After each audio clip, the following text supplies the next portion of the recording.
Dans la catégorie littérature, 100 000 milliards de poèmes, l'ordre du jour, Dans la solitude des champs de coton, La chambre des époux et l'école buissonnière. Et dans la catégorie essai, Juger la reine, Le maître ignorant, Les forces imaginantes du droit, Jean-Jacques Rousseau, La transparence et l'obstacle, et enfin L'autre langue à portée de voix.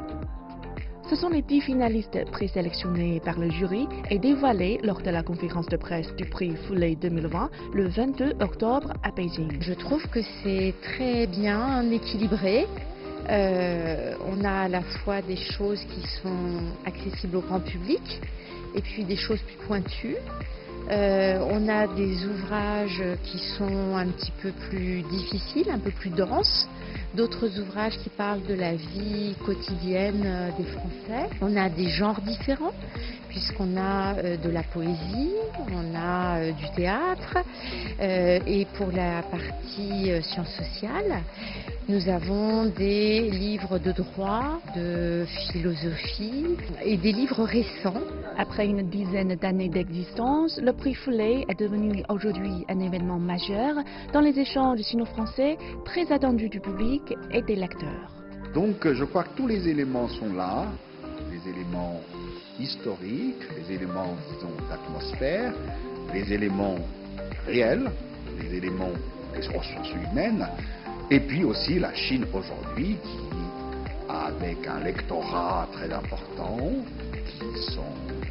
avec ce lectorat qui est très friand de la culture française, etc. Donc tout ça fait que le prix Fuley est à la demande, si je veux dire, de l'époque. En temps de pandémie, la tenue de cette 12e édition du prix Fuley revêt une signification exceptionnelle. La 12e édition du prix Fuley, donc pour nous, c'est un symbole de continuité. Tous les ans, on organise ce prix Fuley et donc on est très heureux de pouvoir l'organiser encore aujourd'hui, même dans une situation de pandémie.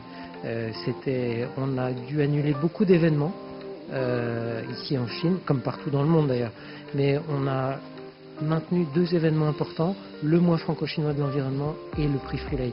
Ça montre à quel point le prix Fuley pour nous c'est une priorité, et puis c'était très important de pas rompre cette continuité depuis une dizaine d'années, donc on a vraiment souhaité continuer à l'organiser et à l'organiser cette année dans des conditions difficiles, mais je pense qu'on arrive à l'organiser d'une façon qui soit tout à fait normale et tout à fait de qualité.